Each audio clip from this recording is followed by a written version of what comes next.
Саламатсыздар ба? Құттараны қызушылар. Дағы бір дополнительный ролик тарп жатам. Бүгін 7 сентябрь 2025 жыл. Біз Қырғызстан барлық жері жылу емес. Бұл өзі Полония жылу жерді абдан жақсы өсет, бат өсет. Бірақ чүйді жана қарақолды өсіп отады. Қарақолда бір қыз өстіріп тұр. Мен ролигін шығардым. 5 жылдық Полония екен. Абдан эле жақсы өсіп тұр. Біздегі де өте чоң емес, бірақ достаточно жақсы өсіп тұр. Ошол суық жерлерде алып тиккендер сугаруну токтотуш керек.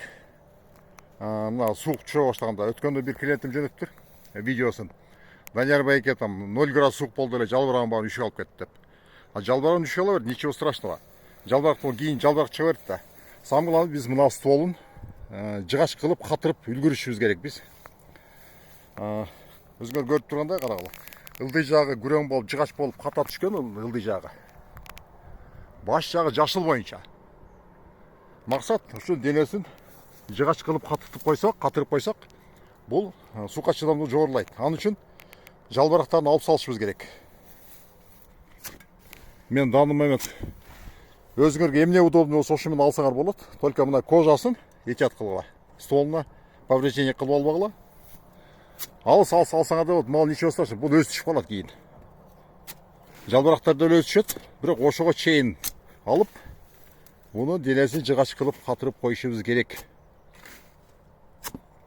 Мен боюм жеткен жерге чейин алам. Калган кийинки жума.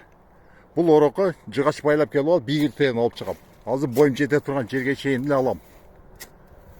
Бүгүн 7 сентябрь 2025 жыл. Биз юкта жылуу жерлерди албай койсо деле болот, бирок мен буну лайфхакты менин подписчиктерим жана куттарына кызыгуучулар үчүн тарп жатам. Мына баш жагына жетпей калдым. Баш жагына кийинки жума келип алып таштайм. Алып таштасак жалбырагын. Үстү жагыдагы сока движение токтойт да, сок. То есть сока движение токтоп, үстү жагыда жыгач болуп катып калат, морозостойкость жогорулайт 2 эсе. Жалбырагын кээ бирлер сурайт, алып салсак болобу жайында деп. Жок, жайында салбаш керек. Бул жалбырактары күндөн сактайт. Катуу күн ысып кетсе, монун денеси күнгө күйүп калат. Бул биринчиден, экинчиден, бул жалбырактарда билесиздер, ботаниканын баягы орто мектепте окуп жаткан. Буда фотосинтез жүрөт да, фотосинтез жүрүп, азык зат болуп, ошонун эсебинен өсөт. Жайындасы жалбырактарына тийбеш керек. Мен буну кайдан үйрөндүм? Мен буну бизден салкыныраак, суураак жерлердеги украиналык адистерден үйрөндүм.